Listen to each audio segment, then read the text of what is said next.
মই পুৰবিয়ে আৰু এটা ৰেচিপি আজি আকৌ লৈ আহিছোঁ বেঙেনাৰে মাছৰ পেটু। বেঙেনাৰে মাছৰ পেটু বহুতে খায়, কিন্তু মই আজি মোৰ ষ্টাইলত কেনেকৈ বনাম সেইটো দেখুৱাম। ইয়াৰ কাৰণে লাগিব বেঙেনা। ইয়াতে মই 4টা মিডিয়ামতকৈও অলপ সৰু বেঙেনা লৈছোঁ, আৰু মাছৰ পেটু, 2টা মাছৰ পেটু আছে। পেটু অলপ বেছি কাৰণে 4টা বেঙেনা লৈছোঁ মিডিয়াম ধৰণৰ, আৰু ধনিয়া কুটা, বনাবৰ কাৰণে মিঠাতেল, নিমখ, হালধি গুড়ি, কেঁচা জলকীয়া কাটি লৈছোঁ, আৰু পিঁয়াজ।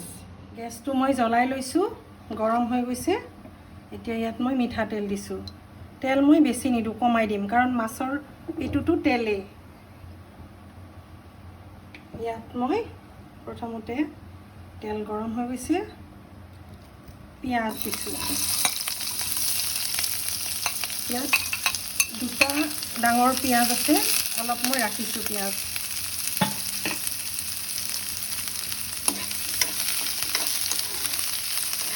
এনেকৈ পিঁয়াজখিনি অকণমান ৰঙচুৱা কৰিব দিম। এনেকৈ পিঁয়াজৰ ৰংটো অলপমান ৰঙা হ'ব দিয়া নাই, অলপমান এনেকৈ ৰংটো সলাওঁতেই ইয়াতে মই কেঁচা জলকীয়া কুটা আধা দিছোঁ। তাৰপিছত মই প্ৰায় লগে লগে মাছৰ পেটুখিনি দি দিছোঁ।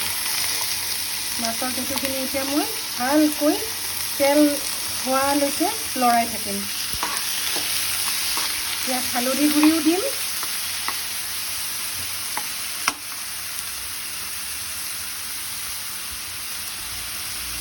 ইয়াত হালধি গুড়ি অলপ দিছোঁ, পিছত মই আৰু অলপ দিম।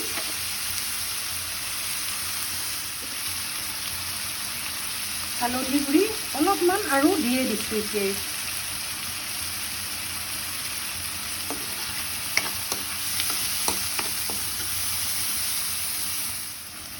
এতিয়া নিমখ অকণমান দি থৈছোঁ, পিছত বেঙেনা দিয়াৰ পিছত আৰু এবাৰ নিমখ দিম।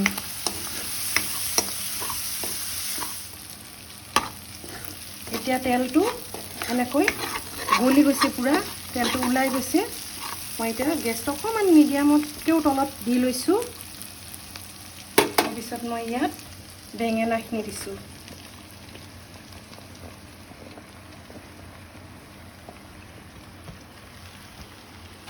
এতিয়া অকণমান আৰু ইয়াত নিমখ দিম। মই আগতেও অলপ দিছোঁ, নিমখটো নিজৰ আন্দাজতে সকলোৱে দিব। এতিয়া লৰাই দিম ভালকৈ। গেছটো অলপ মিডিয়ামত দিছোঁ। ভালকৈ লৰাই মই ঢাকনখন দি দিম। এতিয়া ভালকৈ এনেকৈ বেঙেনাখিনি লৰাই পেলাই ইয়াত ঢাকনিখন মই দি দিম। প্ৰায় মাজে মাজে চাইও থাকিম বেঙেনাটো সিজালৈকে। এতিয়া গেছটো মই মিডিয়ামতকৈ অলপ তলত ৰাখিছিলোঁ।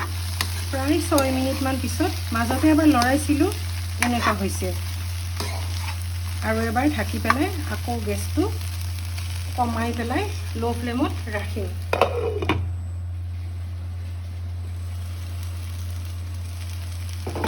মাজে মাজে মই লৰাই আছিলোঁ বেঙেনাটো সিজালৈকে, এনেকৈ নিজে চাই চাই লৰাব।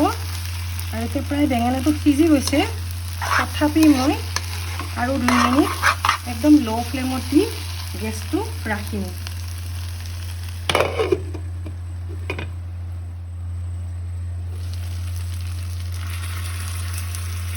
এতিয়া 2-3 মিনিট ৰখাৰ পিছত ল' ফ্লেমত দি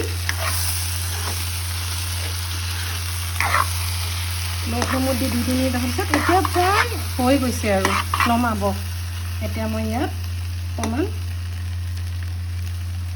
কেঁচা পিঁয়াজ এনেকৈ ওপৰত দিছোঁ, আৰু কেঁচা জলকীয়াও এনেকৈ দিছোঁ, আৰু অকণমান কুটা ধনিয়াখিনি এনেকৈ দিছোঁ। এনেকৈ খাবলৈ কিন্তু বৰ ভাল লাগে। প্লিজ এবাৰ খাই চাবচোন আপোনালোকে। তো এতিয়া মই অফ কৰিলোঁ। বেঙেনাৰে সৈতে মাছৰ পেটু হৈ গ'ল। ৰেডি বহুতে ভাতৰে সৈতে খায় কিছুমানে কিন্তু বেঙেনাৰে খাই চাবচোন এনেকৈ বহুতে সোৱাদ লাগে মোৰ বেঙেনাৰে মাছৰ পেটুখন যদি চাই ভাল লাগিছে ভিডিঅ'টো লাইক কৰি দিব আৰু চেনেলটো ছাবস্ক্ৰাইব কৰি দিব